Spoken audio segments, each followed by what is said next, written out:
Hello everyone, welcome back to my channel. कैसे हैं आप सब? आई होप आप लोग बहुत अच्छे होंगे। आज हम बात करेंगे क्वांट के बारे में। अगर आप बैंक एग्ज़ाम की तैयारी कर रहे हैं या आपने सोचा है बैंक एग्ज़ाम की तैयारी शुरू करने के लिए, तो क्वांट में ऐसी क्या अप्रोच होनी चाहिए, क्या ऐसी स्टार्ट एक होना चाहिए कि हमें क्वांट में कभी कोई दिक्कत ना आए और हमारे अच्छे नंबर आएँ। मेरे पास काफ़ी बच्चों का मैसेज आया था जिनका क्वांट उतना अच्छा नहीं है, बहुत लोगों का नहीं होता है। देखिए, मैथ्स का जो पोर्शन होता है, वो कई लोगों का ऐसा होता है कि वो अच्छा नहीं होता है और वो स्ट्रीम अपनी चेंज कर देते हैं। लेकिन जब आप बैंकिंग एग्ज़ाम्स वगैरह दे रहे हो, तो फिर आपको वही चीज़ें पढ़नी पड़ती हैं, तो थोड़ा-सा लगता है कि हाँ, तब अगर मेरे से नहीं हुआ तो अब कैसे होगा?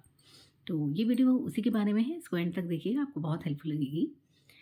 तो देखिए, सबसे पहले हम ये बात करेंगे कि क्वांट में ऐसी बेसिक क्या हम तैयारी कर लें कि हमें दिक्कत ना आए। अगर आपकी क्वांट मैथ्स जो है वो बहुत वीक रही है और आप डर रहे हैं कि क्या मैं कर पाऊँगा बैंक के एग्ज़ाम की तैयारी या नहीं, तो देखिए, पहली बात तो आपको ये ध्यान रखनी है, आप बिल्कुल दिमाग से ही निकाल दीजिए कि मेरी क्वांट वीक है, मुझसे नहीं हो पाएगा। अगर तैयारी करने की ठान ली है तो फिर ये चीज़ दिमाग में नहीं आनी चाहिए। अदरवाइज़ फिर कोई फ़ायदा नहीं है तैयारी करने का। ठीक है? तो फर्स्ट आपको यही करना है कि ये सब चीज़ें दिमाग से निकाल दीजिए। दूसरी बात आपको क्या करनी है, आपको जो टेबल्स हैं, पढ़ी होंगी बचपन में, वो याद करनी है। ठीक है? वो 13x3 करना नहीं है कॉपी में, वो याद करना है। ठीक है? तो जितनी मैक्सिमम आप कर पाएँगे वो आपके लिए अच्छा है। एकदम मतलब आपके याद होनी चाहिए, आपके एकदम माइंड में होना चाहिए। जब क्वेश्चन आए तो माइंड में होना चाहिए। बहुत छोटी-छोटी चीज़ें हैं। जब एग्ज़ाम बहुत करीब आ जाता है ना, तो ये सब चीज़ें हम नहीं कर पाते हैं। तो अभी आपके पास टाइम है, तो अभी ये करिए। आप टेबल्स तैयार कर लीजिए।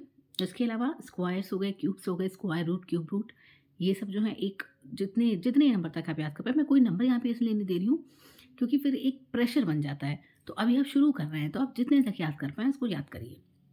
ठीक, ये बेसिक चीज़ें होती हैं। अगर आप इनको कर लेंगे ना, तो आपकी कैलकुलेशन स्पीड बहुत बढ़ जाएगी। उसके बाद आपको सीधे से अर्थमैटिक पे नहीं जाना है, अगर आपको क्वांट नहीं पसंद है तो। पसंद है तो आप कोई भी पोर्शन कर सकते हैं। अगर आपको क्वांट में कॉन्फिडेंस नहीं है, डर लगता है, तो सीधे से अर्थमैटिक पोर्शन पे नहीं जाना है। क्या करना है हमें, पहले सिम्प्लिफिकेशन वाले जो क्वेश्चन होते हैं, कैलकुलेशन बेस्ड होते हैं, उनसे शुरू करना है। उनसे शुरू करोगे, आंसर आएगा, कम टाइम में आंसर आने लगेगा, थोड़ा कॉन्फिडेंस बढ़ेगा। उसके बाद नंबर सीरीज़ वगैरह करो, डीआई करो, फिर जाके अर्थमैटिक पे जाओ। ठीक? अर्थमैटिक में मैं ये नहीं कह रही हूँ कि आप एकदम ही मतलब 4 महीने में कोई अर्थमैटिक के क्वेश्चन मत लगाओ, लगाओ। लेकिन एकदम से एडवांस लेवल पे नहीं जाना है, बेसिक क्वेश्चन करने हैं। मैंने बताया था एक किसी ने मुझसे क्वेश्चन भी पूछा था, तो मैंने बताया था, आर.एस. अग्रवाल की जो बुक है मैथ्स की, वो मैंने भी सॉल्व की थी। वो अच्छी है, मतलब बेसिक से है उसमें एकदम, तो आप वो सॉल्व कर सकते हो। आपके शुरुआत में हो सकता है आंसर ना आए, ना समझ में आए, पर 1-2 बार जब आप करोगे ना तो आपको समझ में आने लगेगा। उसमें पूरा सॉल्यूशन भी दिया हुआ है, तो आप समझ सकते हो। और अब तो यूट्यूब है, यूट्यूब पे सब कुछ है, फ्री में है, तो किसी भी चीज़ में कोई कन्फ्यूज़न है, तुरंत यूट्यूब पे डालिए, वीडियो आ जाएगी। कैसे करना है, क्या कैलकुलेशन होती है, क्या शॉर्ट ट्रिक होती है, सब कुछ आ जाएगा। ठीक है? तो इस तरह से करिए। बाकी मेन जो है ना, वो कॉन्फिडेंस बनाना है। एक बार कॉन्फिडेंस आ जाएगा, सब कुछ होने लगेगा। तो अपने दिमाग से ये बात बिल्कुल निकाल दीजिए कि मेरी क्वांट खराब है, मुझसे कुछ नहीं होगा।